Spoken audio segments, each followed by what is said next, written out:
Welcome to the Waiting List podcast. Tell us a story. It's like many things you start building from scratch. And then I'm like, wait, I really do like watches because You've seen so many watches. That makes you excited. I think I really do like watches. Yeah. I think it's a great way to see if you are a watch enthusiast. Welcome everyone to this part 2 of the Waiting List podcast with our guest, Thun. Or co-hosted Soup Finance. Soup Finance, yeah, your Chinese name. And of course, joined by my co-host, Mr. Daniel from at Shanghai Watch Gang. So on this part of the episode, we are going to discover and delve deep into Thun's actual watch collection and also her kind of status online. So the first question I'd like to ask you, Thun, is why did you start your Instagram account? Yeah. And also, why did you use your own name? Because a lot of people want to kind of keep that a little bit hidden. Okay, I started my Instagram account, I think 2011. My friend made it for me because she wanted an extra follower. So she took a picture, uploaded it, and then followed herself. And then I never really used it. So I remember after 1 year, I had like 6 photos. And it was like random stuff, like a dog, a watch, a car, that kind of thing. That's the Trump panda. Yeah. No, that was way after. So before that, I deleted a lot. It was just like dogs and shoes. Can I ask? Yeah. Do you have more followers than her? Oh, no. She had way more. I had really? 20 followers. No. Now. Oh, now. Yeah. Oh. Yeah. Backfired on her. Does she still have your account name and password? Or you changed it? Nah, I changed it. But that's why the name was just my name. Like she just did everything for me. And I never went back to change it because I was like, you're either so private, you don't post anything that's private online, right? Or you can't say, oh, I'm private, but then you are sharing your life online. So for me, it's just, if you're going to post stuff, you might as well. Yeah. Oh, right. Okay. And have you ever considered going private? No, because I'm very clear that my online persona is very different from how I am, like offline. Okay. Yeah. Understood that. So I think you started your Instagram account and you've done quite a few numerous articles. Yeah. But when I look back onto it, I didn't really pay attention to this before, but you've only had about 5,000 followers. Whereas most kind of Instagram accounts need a certain threshold before they get interviews.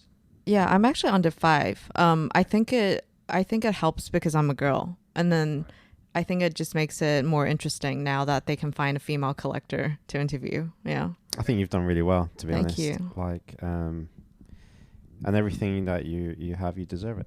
Thank you. And I agree with that. Thanks. So you mentioned that your Instagram is slightly different from who you are as a person. Yeah. So in regards to those articles, do you think you portrayed yourself accurately as well? Or is it slightly different? I am honest when I do the interviews, right? So I promote only brands I like. I won't name drop a brand just to spice it up for them or whatever.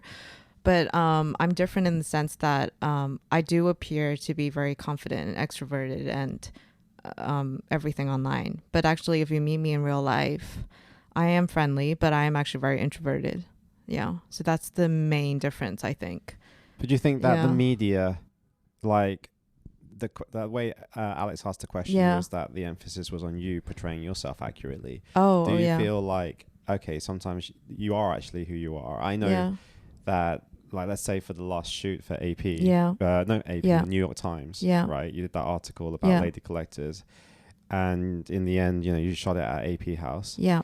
But actually, you would have loved to have worn Human Made and like sneakers and fucking shot it at Shake Shack, right? Yeah. So, but the media portray you in a certain way. Do you think that's accurate?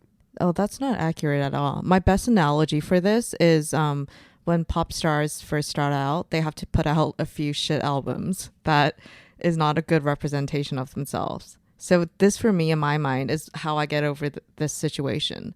Do something that's uncomfortable, because there's a bigger purpose to this, right? Once I do this and I open the door for other girls, then I can go off and I can just disappear and do something behind the scenes. And then other girls that love this, they can just take over and do it. Yeah, I agree. Yeah, I agree. Yeah. Someone has to open the door for everybody. Yeah. Okay, good. Yeah. So with those articles, I'm curious, are they more interested in regards to who you are, or is it mainly because of what you have? I think it's more what I have. It's honestly what I have. Because if you really wanted to know what I did, the kind of questions that you would ask me would be more similar to the first episode that we just did, right? Which is more about how did you get to where you were, and what did you have to do to get there? But I understand there's a certain kind of intrigue you have because I have X amount of watches. And they do still want to make the story juicy. So they do have to portray a girl that has these things. And then whoever's reading it, I still feel like those articles are targeted for guys. It's not written in a way for girls to be like, wow, I'm inspired. I don't think it necessarily targets guys, mate, because I look at that and I don't think it's, well, no comment. But what I mean is, from my point of view, I think that the editors or the people that write this stuff, they don't know you well enough, or they don't know the lifestyle well enough, or the mental side well enough. And so they actually make it in their mind first and then put you in with your stuff and like put you in the box. Okay, we fit there. Okay, we fit there. We take this photo. Okay, now that fits the profile of what I had in my head and we're going to publish it. Yeah, because whenever I do the interviews, I realized I always get that gut feeling the person interviewing me is surprised that I'm nice. That I'm like, wait, did you not think I was going to be friendly? Relatable, you mean? Yeah, relatable. Yeah, and friendly. Yeah. Because what is I'm assuming, this might be very challenging in regards to what I'm going to say, but is it because the people that do have these followings and do have these sort of wealth or luxury products, they come off a little bit differently? They're not as welcoming, they're not as polite? I don't think so, because we have mutual friends who have like, 100K following, right? But I do think, I think they are quite nice. In fact, I think they're super nice to the media, right? Yeah, they are super nice to the media. Yeah, tough one. Yeah. I don't know why they would think, but then maybe, you know what? Maybe part of the reason for doing this podcast is to blow away certain stereotypes of us, I guess, and within the watch industry, but mainly collectors. Because otherwise, I think people think you live on Mars. Like, they think you have this lifestyle. To be honest, your online persona does kind of fuel that a little bit, right? Yeah. And then they feel like they can never be able to be even in the same room as you, you know? Yeah. Because you're just too far ahead. I don't know in what kind of way you're too far ahead, but in their mind, they're like that. And I think it's really apparent when you meet certain people that they come into the group and, you know, they just can't be themselves. Because they actually put that pressure on themselves. Yeah. There's a fellow that was actually speaking to Daniel quite recently. He goes, "Oh my God, I can't believe you're part of the Shanghai Watch Gang." And he's like really kind of like in love with like Daniel, what he's doing. Oh. Yeah. Yeah, I think. So, but actually then that kind of ties in closely to the second question that we had, which was then it also exposes some bad points as well, right? So what would you say about the bad areas of Instagram and the negative things that gets linked into it because of the big following? I think people get offended. I do get a few DMs where it's like, seems like you're too busy to reply and stuff like that. And I'm just like, I don't, like, it's just really weird in my mind because one, I don't have a huge following, right? But second, you have huge engagement though. Yeah, I have a lot of engagement, but I'm also thinking, in my mind, I am still who I was before I started Instagram. Like my personality. Yeah. So I'm just like, why do people feel that I feel like I owe them something now, because when they talk to me a certain way, I feel like I gotta be diplomatic. I gotta responsible. Responsible, and I gotta post stuff. I have to balance between being genuine, posting things I only I like, but then being responsible not to hurt people's feelings. For example, I love RMs and I love a lot of the really expensive pieces, right? So I don't want to keep posting stuff that I think is ugly, right? But so I want to stay authentic. Yeah. But then at the same time, I know I cannot hurt a lot of people's feelings. Okay. Yeah. And I hate that. Okay, so you have to balance. Yeah. Yeah. Okay. I have to do that too. Yeah. But you have to be respectful of other people's watch choices. Yeah. Even though you might not like them. But some people can be a little bit forceful with their opinion privately. Yeah. Okay. And then what inspires you to keep growing the Instagram account? What is the advantage of doing so? I definitely have a bigger goal, right? I don't care about the number of followers. I care about whether I can make a difference to how the watch brands are going to market things for women specifically. Of course, it's going to, obviously, there's a fine line between marketing women and men, right? It overlaps. But that's my end goal, is to be able to change the industry, even in the smallest way, even if it means only the Hong Kong market, make the buying experience better and more memorable for the next customer. That's what it is for me. But there's one thing I've realized, that you also actually have a very strong kind of offline influence. Because with me, I'm very much in this. Well, I don't have an online presence, but offline presence, I'm pretty good. Yeah. So for you, with that offline presence, how do you develop that? I meet people one-on-one. I know I'm not good in big groups, right? So over time, when I talk to people and I can tell they want to meet, I will selectively meet them. But obviously, I do my DD. I make sure they are genuinely into watches, or even on a very selfish level, just for my own education. I'm like, this is a piece I know nothing about. I will never get to see. I want to meet this person to know more about it. So I build my network on a one-on-one basis like that. Yeah. I got a question. Yeah. So, you've just said you'd love to make a difference in the watch industry, either small or big, but that probably wasn't the reason why you started the account in the first place. It wasn't. And so how has that journey got to that point where this is how you feel like this is what you at the moment want to do? Okay, so I'm trying to make the story short. I actually started the account. I think I actively used it. So obviously started the account, my friend made it for me, but I never really used it, right? But I decided to clean up my page and use it properly because I was having dinner, and I told you the story, right? So me and two girlfriends sitting there watching, using a photo editing, like Photoshop kind of app, taking a photo of us, right? And laughing at the fact that we're using all these filters and it's so fake and everything.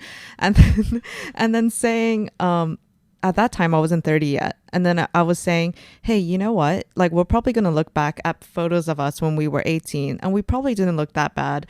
So we should probably take a lot of photos now, because when we're 40, we're going to look back and be like, we weren't that ugly. So it started off as an experiment, as just a way for me to build my own self-confidence, to take a selfie, post it online, and not care that I would just get one like, right?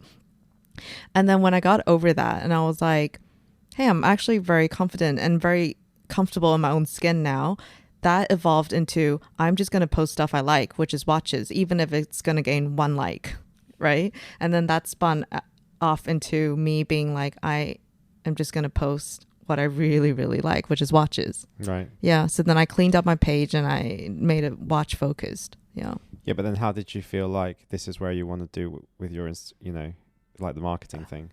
Because I realized it was more methodical. I realized that all the pages with the really hot girls, right? Like KOLs and whatever. How is that consistent? Like, how is that going to be consistent? How is that going to grow long term? You're just posting pictures of yourself. You're not adding value to anyone's life, right?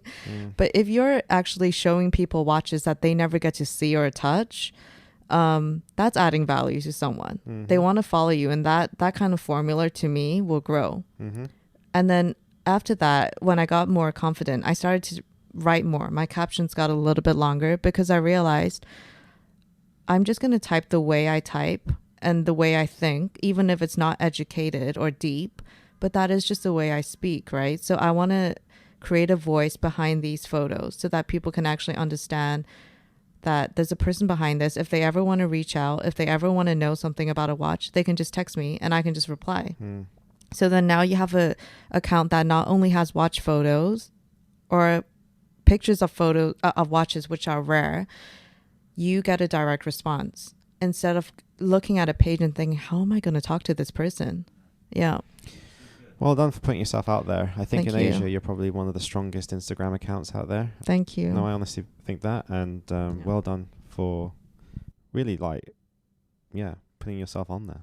Thanks. So what is the percentage of like males and females? Oh, the stats, right? Yeah, stats. It's so funny. Like, I'm always trying to do it 50-50. Then I can just watch my page.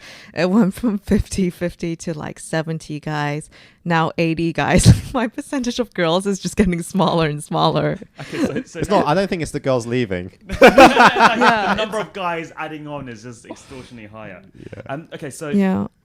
Now, because of course, quite the obvious question is get a lot of guy attention. Then how do you vet these people that you meet out? Because of course, some of them, I'm assuming, have a different purpose. Yeah. I actually learned that it's actually really useful to just ask your friends first. The watch circle is actually really small. So chances of this person texting you, they probably texted Dan, right? So then I'll definitely be like, do you know this person? Is this person safe to meet?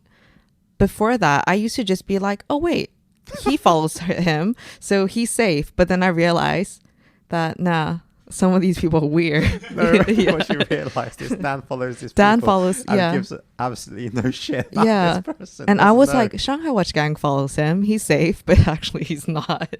So now I ask. And then when you first start chatting with them, instantly, over time, you're like, okay, this person doesn't like watches or he likes watches. You can tell. So you do. So you prop him questions about you don't need to. You don't actually need to know stuff about watches, but people who don't like watches will keep trying to change the topic and go off course. Yeah. I got you. Wow, very experienced. So on your Instagram, what is the biggest misconception about you?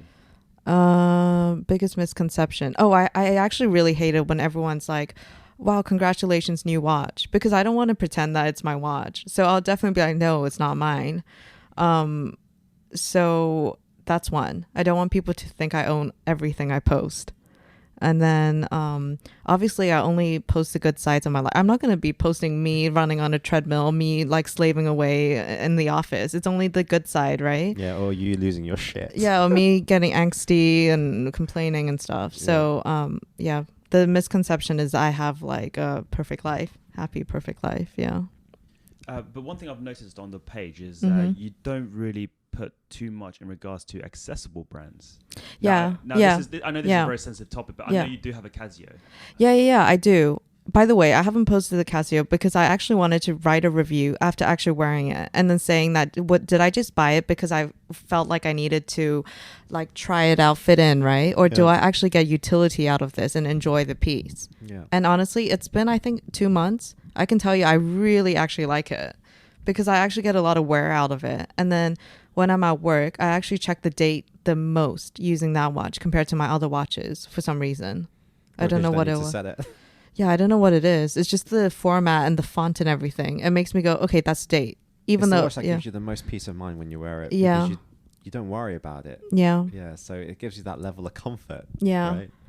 And it's good for well, you don't want to flex. You don't want to show off anything. Yeah. You want to be discreet that day. And in Hong Kong when it's rainy and stuff, you just don't want to wear your nice watches out. But back to Alex's point, a question, right? The main thing is I want to be authentic. So I only want to post the watches that I think, whoa, it's cool. I know at the GTGs there's a whole range, but I only want to post what I like. Yeah. Yeah. No, I like that. I think it's good. You don't have to kind of pretend to like something, right? Yeah. So with your watch collection, actually, hang on. Sorry, I just kind of. But actually, will you go into more accessible brands though? Only if I really think it's that nice. Yeah, so because I hope that's what I'm saying. It's like you have the knowledge. Because if Seiko, Grand Seiko. Because you know what? Like for me, a huge part of wearing a watch is how it makes me feel, and it needs to feel luxurious, right? If I wanted to check the time, I just check my phone, right? So do I feel happy? Do I feel moved when I wear the watch? If I don't, then I feel like I'm a fraud. I'm just wearing it to show people, hey, look at me. I'm like, I like all the it's like in my mind, of course I know if I posted more like Nomos, right? I posted more, even Daytonas, right? I'll probably get more followers. I can probably get the whole Rolex crowd to follow me, right? But I refuse to do that. Yeah. I like that. No, good. I really like that. And your watch collections journey started when you was in Hong Kong. Yes, I would say when I moved here. So really the certain recent. Yeah, we've got to clear that up a little bit. Sorry. Watch collecting as opposed to watch buying. Yes. Yeah. Right? Yeah. So watch collecting really when it came to Hong Kong. Yes. Yeah. So how why that in particular? Was it because of the surrounding in Hong Kong, or you just adjusted your sort of collecting mentality? Yeah, I definitely think Hong Kong's definitely the one country in Asia where everyone has a watch. In Taiwan, you don't see that. In Singapore, you don't see that.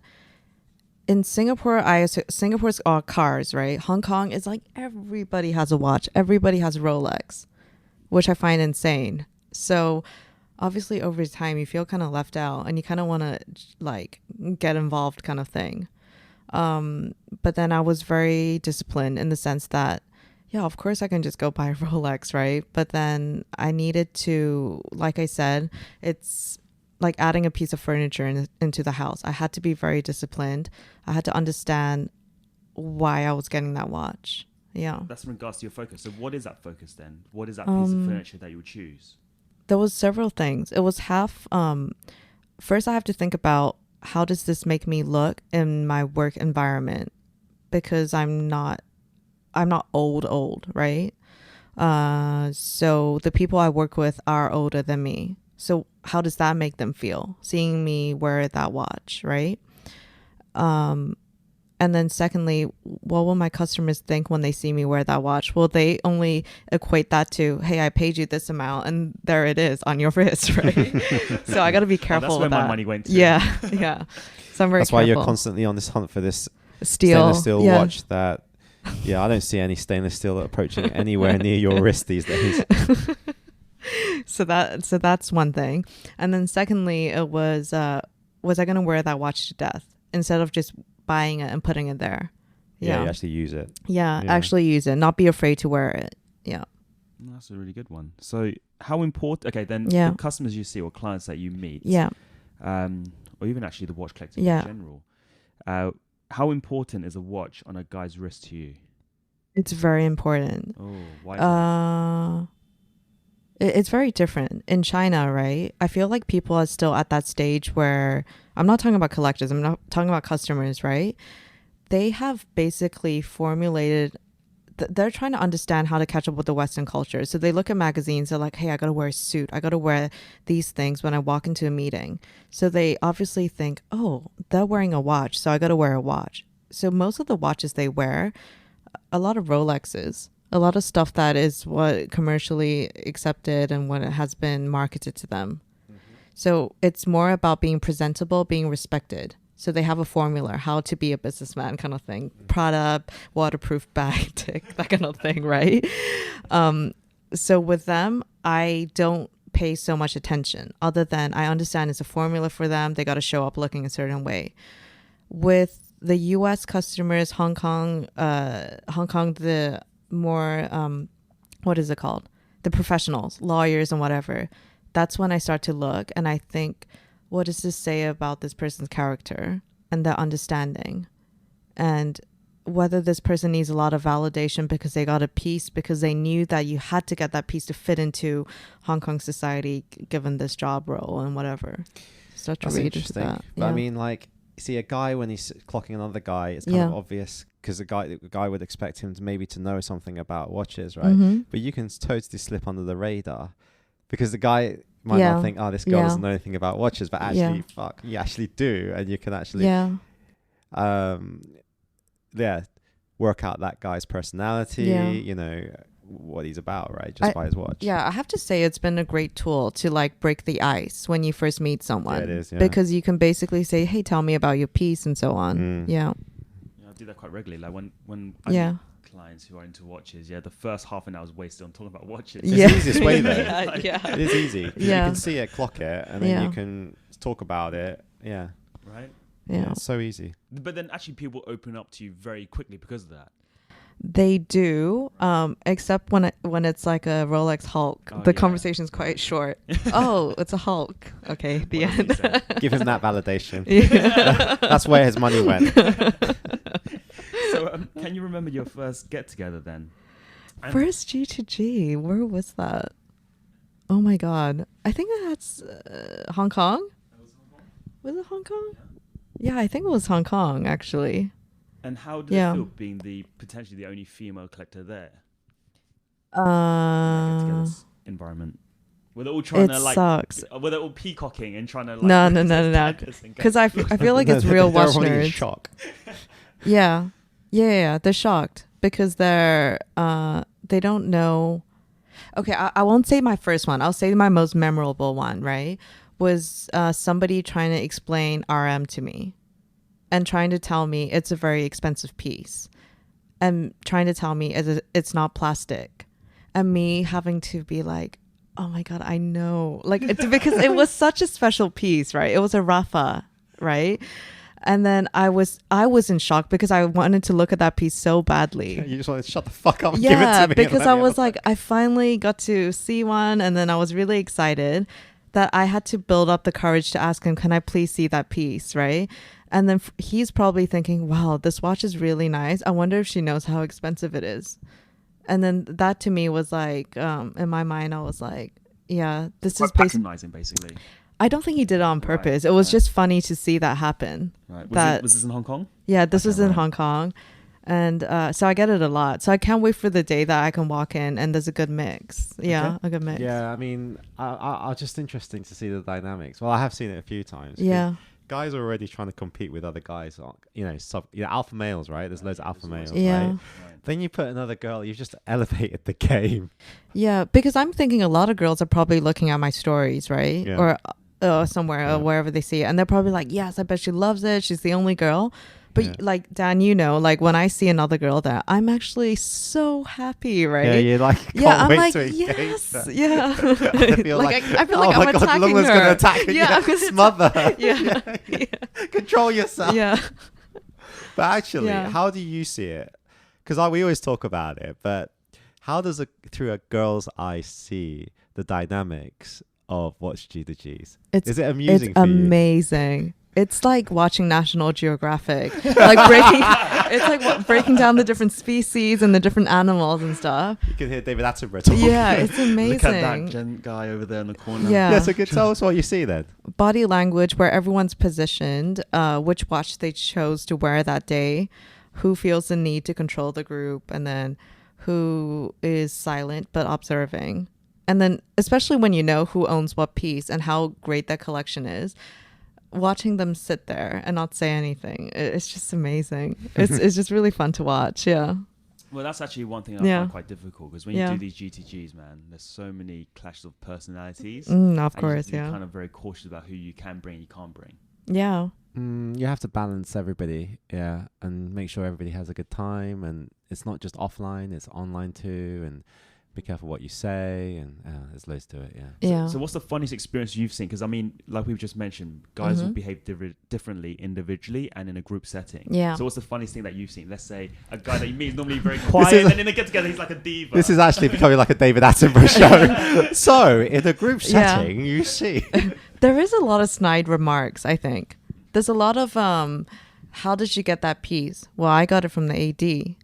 Really? Did you? And it's like one of those, like, you can just feel like everyone's silently insulting each other, but like using snide remarks. So that's funny. Yeah. You actually get that yourself, though. Yeah, like I do. A lot of people go, don't they? It's like, who did you sleep to get this? Who you're sleeping with? Yeah. Who you're going out with? Yeah, or like, did I get it from the AD? I must have got it over at a reseller. But I'm actually thinking, well, if I got it at a reseller, I think that's even cooler, because it means I'm so damn rich, right, that I don't even care. Yeah, I can just walk in and pick it up. Yeah. So do these watch communities actually impact you then, like influence you in that way? Influence in what way? In what way? Well, in a sense, like they change your personality, you have to behave in a certain way. Oh, so conversely, how you see people change in that. He's asking, are you like different? No, I'm not.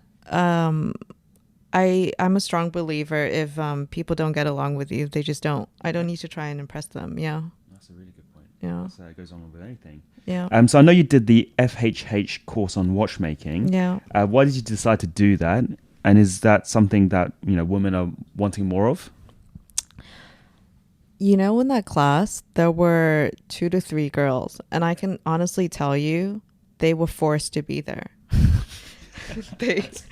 They were sleeping, they were pissed off, they were just texting. They didn't want to be there. Actually, a good majority of the guys, they probably worked in sales, and they were forced to be there.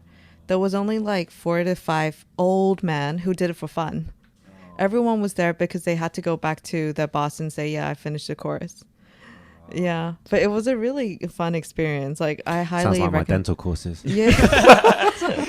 How long did they last? Were they only was it one a day at least? How long was it the session? It was 8 weeks, and long, then I man. think it was 2 per week. But it was really fun. Like I know you would have liked it because if you like watches, you will like it for sure. Yeah. Right. So actually, I think there's people that you wanted to do the next level, right? And you need more people. Yeah. So if there's more people, you need to reach out to us and sign up. But you know what the problem is, right? So they email me and they will say, we are planning to do the course, and all the stuff keeps coming up, like COVID, protests, and everything. So they can't even run the course. And then when they do want to run the course, there's not enough people that want to do level 2 because level 2 is like deep. Yeah. And they don't need level 2. Yeah, they just got to answer to the boss, like level 1, right? Okay. Right. So we have to end on this last question. Sure. So what is next for Lung Lung, personally and also watch-wise? Personally, I still want to find that core. I really believe I have a higher purpose in terms of my passion. There's something that I haven't reached in my life. I know that because I think the day that you find it, you will know. Like you will know, right? So I'm always looking for that.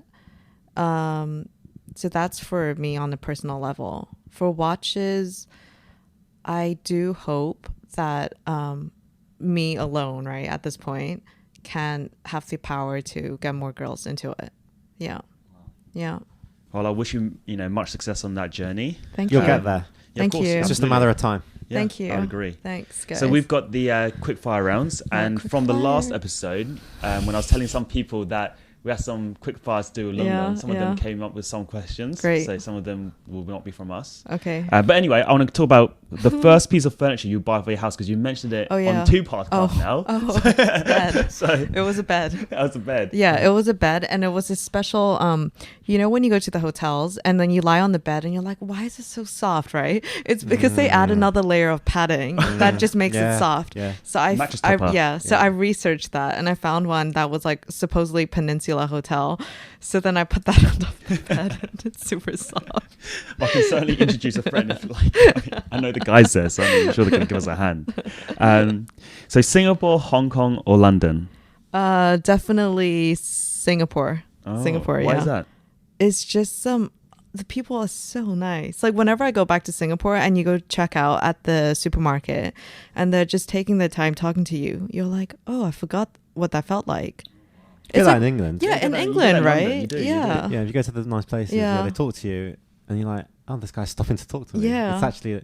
That's nice. So nice, yeah. I mean, I went back in Christmas time, back in 2014, and it's been like 3 years since I went to London. And then I went to John Lewis to buy a pair of socks, which was like £6, $60. Yeah, well, it's John. And then the staff lady was, oh, hello, sir, can I get your package wrapped? How's your shoes and everything? And I was like, it's like, whoa, I was like, all right, I didn't expect that. I was telling Dan, it's always like, hello, love. Yes, hello, love.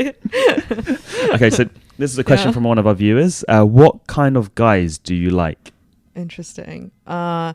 Very motivated and driven, ambitious and driven. That's the top. A lot of guys will think that they are. Yeah, they think they are, but please, self-reflection, please. Get over yourself, Yeah.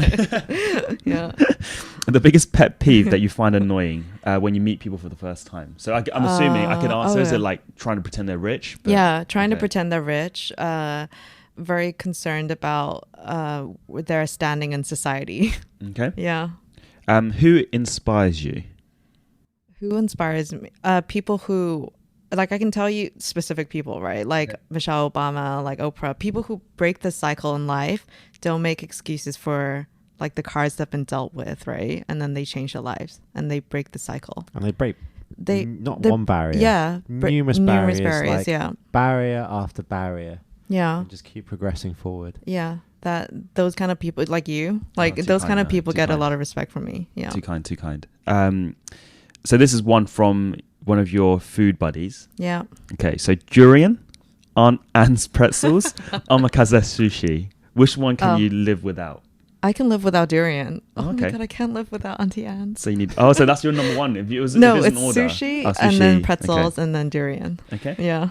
So your favorite watch in your collection, I'm assuming if there's a fire in your house and all the watches you have, you can only take one. Which one would it be? Currently, it has to be open worked, AP. Yeah. Good. Just because it's so hard to get. You can't replace it. Yeah, well, fine. It is pretty hard, actually. Yeah. It is hard. Who do we know actually has another one? Rogers, right? No. The same one you have. Oh, no. That size, I don't know. Isn't Chester getting one soon? Yeah, no, it's not the same one. Okay. Yeah. Okay. Yeah. Okay. His one's a bit more baller. Yeah, one level up. Yeah. Yeah. Can't say it's the same one. So what is the first thing you do when you wake up? First thing I do, I open the curtains because I feel like the sunlight like wires your brain to be like, get ready for the day kind of thing. Yeah. I'm like, what? When I'm in bed. Sorry, this goes to me. No, because I really resonate with this. Yeah. When the curtains open, my day starts. Right? It's not open, it's not starting. If I'm lying in bed pressing the phone, my day hasn't started yet. Do not come and fuck with me. Yeah. As soon as those open, right. I'm up. I'm ready. All right, world, here I come. Yeah. Okay. What's the last thing you do before you go to bed?